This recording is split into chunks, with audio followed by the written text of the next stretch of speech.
नवीन गोष्टी नवी कहाणी आजी आजोबा नित्य सांगती गाती हासती दिशा दहाही आनंदाची नवी पर्वणी ज्ञान रंजन अशी ही खाणी झरा नेऊया श्रोत्यांच्या मनी अनुभव अनुभव.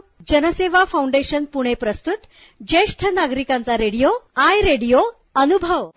राष्ट्रीय समाज रक्षा संस्था, सामाजिक न्याय व सबलीकरण मंत्रालय, भारत सरकार, मीडिया फॉर कम्युनिटी फाउंडेशन पुरस्कृत ज्येष्ठ नागरिकांसाठीचा आय रेडिओ अनुभव. प्रकल्प समन्वयक डॉक्टर आर श्रीधर आणि आलोक वर्मा.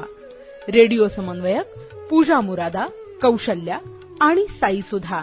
ज्येष्ठ नागरिकांच्या समस्या, प्रश्न आणि मार्गदर्शन यासाठी टोल फ्री एल्डर लाईन क्रमांक 14567 म्हणजेच 14567 यावर सकाळी 8 ते रात्री 8 या दरम्यान संपर्क साधावा. आमचा टोल फ्री क्रमांक पुन्हा एकदा ऐका. एल्डर लाईन 14567 म्हणजेच 14567. श्रोते हो नमस्कार. आपण ऐकत आहात जनसेवा फाउंडेशन पुणे प्रस्तुत आय रेडिओ अर्थात ज्येष्ठ नागरिकांचा रेडिओ अनुभव. कार्यक्रमात आज ऐकूयात निसर्गोपचार तज्ज्ञ डॉक्टर विजया गाजरे यांनी सादर केलेला निसर्ग हाच खरा मित्र या कार्यक्रमाचा भाग पहिला. नमस्कार बंधू भगिनींनो, आपल्याला आज मी निसर्गोपचाराविषयी माहिती सांगणार आहे. तुम्ही म्हणाल, अहो तुम्ही कोण? मी विजया गाजरे, मी आहे निसर्गोपचार तज्ञ. हे बघा, निसर्गोपचार म्हणजे काय? ज्याप्रमाणे ॲलोपॅथी, आयुर्वेद, होमिओपॅथी हे आहेत, तसेच निसर्गोपचार ही एक पॅथी आहे. पण ती कशी? तर औषधाशिवाय उपचार. ते कसे हे मी तुम्हाला आता सांगणार आहे. हे बघा, खूप सोपं आहे, पाहते, अगदी कठीण नाही. तुम्हाला सगळ्यांना सगळं काही माहिती आहे, पण कशासाठी काय आहे हे माहित नाही. हा निसर्गोपचार म्हणजे हा निसर्ग पंचमहाभूतांनी बनलेला आहे आणि आपलं शरीर सुद्धा पंचमहाभूतांनी बनलेलं आहे. हे पंचमहाभूत म्हणजे काय काय? पृथ्वी, आप, तेज, वायू, आकाश. हे जसं पृथ्वीमध्ये आपण पण कुठं आहोत? तर पृथ्वीमध्ये आहोत. मग पृथ्वीतलं पंचमहाभूतांनी बनलेले, जसं ती पंचमहाभूतांनी बनलेले तसे आपण पण नाही का? म्हणजे आपण तिचं मूल असल्यासारखं आहोत. आपण याच मातीत जन्माला आहोत. लहानाचे मोठे होतो, त्या मातीचा आपल्याला फार उपयोग होतो. त्या मातीत उगवणारे तृणापासून फळं, फुले, भाज्या या सगळ्यांचाच आपल्याला उपयोग होतो. पण त्या मातीत उगवणारी मोहरी, हिंग, हळद, मेथी, कोथिंबीर, धणे, मिरी हे सर्व मसाला पदार्थ हे आपल्याला पोषक आहेत. साधी पहिली एक गोष्ट घ्या, पाणी. पाण्याशिवाय आपण राहू शकतो का? नाही. पाणी आहे म्हणून नद्या आहेत, नाले आहेत आणि सर्व नद्या पर्वतावर उगम पावतात आणि शेवटी कुठं मिळतात? तर समुद्राला येऊन मिळतात. तेथे निर्माण होतं काय? होतं तर मीठ होतं. आपल्या आयुष्यात जेवणात रंग भरणारे म्हणजे काय आहे? मीठ आहे. मिठाशिवाय तर आपण राहूच शकत नाही, नाही का? मिठाशिवाय जेवणाला तर आपल्या रंगत पण येत नाही. पाण्याशिवाय स्वच्छता होणार नाही. घरांची स्वच्छता आणि सर्व वापरणाऱ्या गोष्टींची कपडे धुणे, भांडी घासणे पाण्याशिवाय होणार नाही. म्हणजे आपण पाणी स्वच्छ वापरू शकतो. शिवाय नद्यामुळे ढग तयार होतात व पाऊस पडतो. पावसामुळे पिके येतात. तीच पिके आपल्याला अन्नधान्य या स्वरूपात मिळतात. पिके म्हणजे काय आहे? तर ज्वारी, बाजरी, ऊस, गहू काय एक नाही, सर्व काही आहे. आणि मूग, मटकी, हरभरा, उडीद सगळं काही आहे. आता हे सर्व आपल्या किचन मध्ये असतं, नाही का? म्हणजे हा निसर्गोपचार कुठे आहे? तो सतत आपल्या जवळ आहे. बघा, किचन हेच तर आपलं खरं मुख्य विशेष गोष्ट आहे. या किचन मध्येच सगळं काही आहे. याच्यामध्ये आरोग्य म्हणजे कसं आहे माहितीये का? आपली तब्येत बिघडली का पहिला आपण काय घेऊ शकतो माहितीये का? मोहरी. मोहरी काय आहे? ही तुम्ही म्हणाल, ही मोहरी फोडणीला वापरतात, पण ही पेन किलर आहे. ही फोडणीला का वापरायची? तर ती खाण्यात यावी म्हणून. फोडणीमधील मोहरी छान दिसते डोळ्याला म्हणून आपल्याला वाटतं मोहरी छान, पण नाही. मोहरी ही पेन किलर आहे. शिवाय आपण जेव्हा दृष्ट काढतो त्यावेळेला मोहरीमध्ये आणि मिठामध्ये काय असतं, तर आपल्या शरीरात असणाऱ्या ज्या वेव्ज आहेत त्या मीठ मोहरीमध्ये आकर्षिल्या जातात आणि त्यामुळे आपल्या अंगातल्या वेव्ज निघून जातात. मग आपण म्हणतो हो खरंच दृष्ट काढली आणि बरं वाटलं. आता बघा बरं, सर्व लोकांनी काय केलेलं असतं, प्रॉब्लेम असतात सारखे. कशाचे प्रॉब्लेम आहेत, 50 उलटली की प्रॉब्लेम निर्माण होतात. गुडघे दुखणं, हात दुखतोय, पाय दुखतोय, मधून डोकं दुखतंय, हे असं काहीतरी होतंय. आता पाय तर सर्रास सगळ्यांचे दुखतात, तर त्याला उपाय काय करायचा माहितीये? मोहरी भिजत घालायची, ती बारीक वाटायची, तिचा लेप करायचा आणि त्याची पेस्ट बनवायची आणि ती पेस्ट हलक्या हाताने आपल्या गुडघ्यावर लेप करायचा. असे तुम्ही 6 महिने केले तर तुम्हाला कुठलंही पेन किलर घ्यायची गरज नाही. शिवाय पेन किलर घेतल्यानंतर आपल्या किडनी फेल होण्याची शक्यता असते. सरसूचं तेल हे गावामध्ये बाजारामध्ये मिळतं. मग आपण तो भीमसेनी कापूर आणि त्याच्यामध्ये ओवा फूल टाकायचं आणि त्याच्यामध्ये सरसूचं तेल आहे ते घोटून घ्यायचं.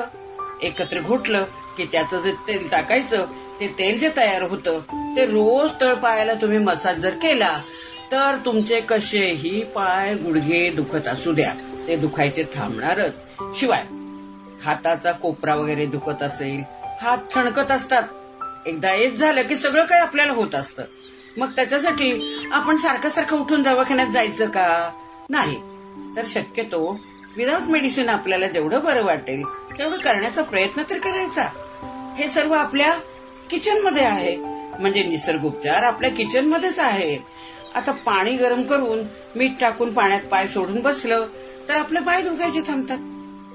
आणखी फारच जर पाय दुखत असतील तर एका भांड्यात गरम पाणी घ्यायचं, दुसऱ्या भांड्यात गार पाणी घ्यायचं, एकदम बर्फाचं पाणी बरं का.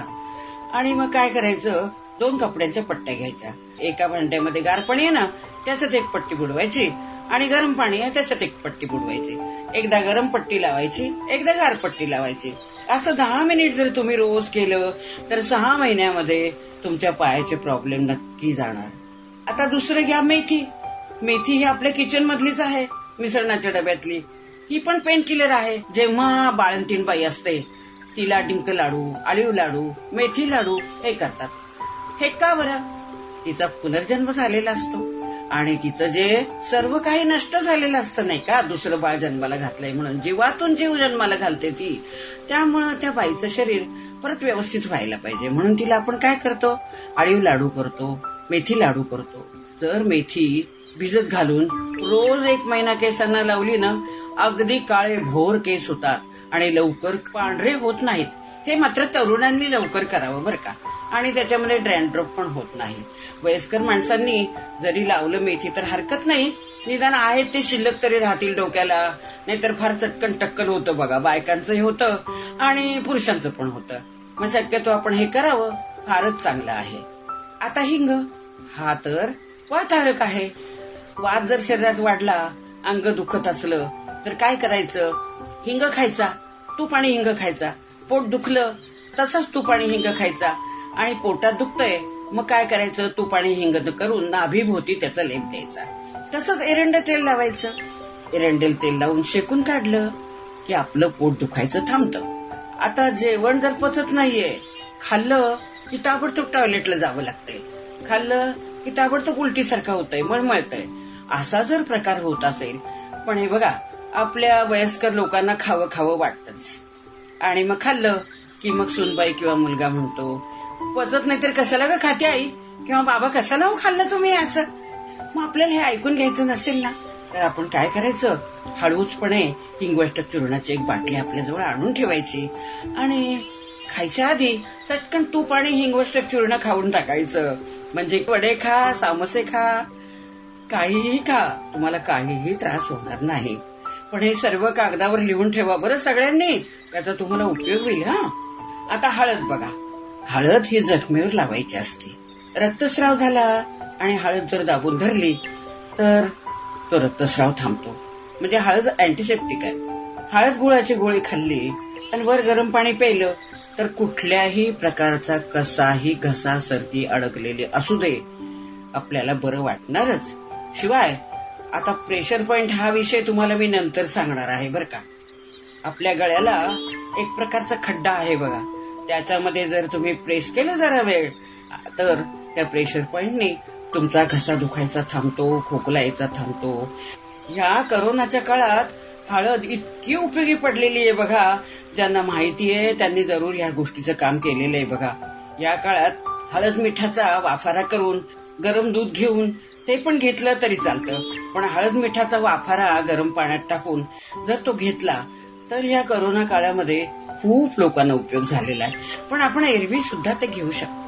मग या सर्दीच्या काळात जर तुम्ही हळदीचा वाफारा जर घेतला ना, त्याचा फार उपयोग होईल. नाहीतर काय बाई, सर्दी वाढलीये, मला इतका त्रास होतोय, हे योग्य नाही, नाही का.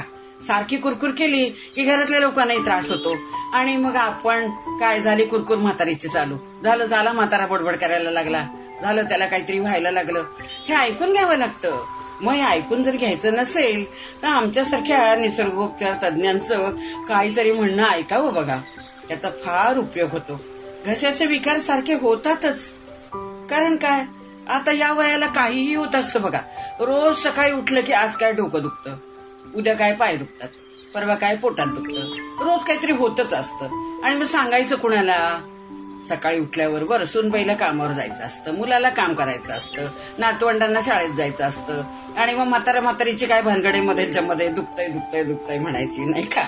हे योग्य नाही, नाही का. मग त्याच्याकरता आपण सर्व गोष्टी करायला पाहिजेत. मी जे काय सांगितलंय ते तुम्ही सर्व लक्षात ठेवा आणि त्याप्रमाणे करण्याचा प्रयत्न तर करा. जरूर तुम्हाला त्याचा फायदा होईल. सर्वे सुखिना संतु, सर्वे संतु निरामयः. जय जय रघुवीर समर्थ. आत्ताच आपण निसर्गोपचार तज्ञ डॉक्टर विजया गाजरे यांनी सादर केलेला निसर्ग हाच खरा मित्र या कार्यक्रमाचा भाग पहिला ऐकलात. अशाच माहितीपूर्ण कार्यक्रमांसाठी ऐकत रहा जनसेवा फाउंडेशन पुणे प्रस्तुत आय रेडिओ, अर्थात ज्येष्ठ नागरिकांचा रेडिओ अनुभव आय रेडिओ. देखिए, जीवन के चक्र में उम्र ढलना एक आम सी बात होती है और इसका बहुत अच्छा उदाहरण आपके सामने इस समय बैठा आपसे बात कर रहा है. लेकिन जिंदगी के इस पड़ाव में कभी कभी ऐसा पल भी आता है जब आपको कुछ मदद की जरूरत पड़ती है, चाहे वो पारिवारिक हो, स्वास्थ्य संबंधी हो, आर्थिक हो, कोई विवाद हो या शोषण का मामला. लेकिन आपके इन सभी जरूरतों को देखते और समझते हुए भारत सरकार ने शुरू की है एक एल्डर लाइन, जहां आपको मिलेगा आपके सारे समस्याओं का समाधान. फोन नंबर है 14567. अब भले आपके बच्चे आपके साथ रहते हो या किसी दूसरे शहर में हो, ये है आपका अटूट सहारा. तो बस जिंदगी के उन सुनहरे लम्हों को संजोकर अपने आज को बेफिक्री से आप जिए, क्योंकि अब ओल्ड एज बनेगा गोल्डन एज. कैसे? 14567 याद रखिएगा. नवीन गोष्टी नवी कहाणी आजी आजोबा नित्य सांगती, गाती हासती दिशा दहाही, आनंदाची नवी पर्वणी, ज्ञान रंजन अशी ही खाणी, झरा नेऊया श्रोत्यांच्या मनी, अनुभव अनुभव. जनसेवा फाउंडेशन पुणे प्रस्तुत ज्येष्ठ नागरिकांचा रेडिओ आय रेडिओ अनुभव.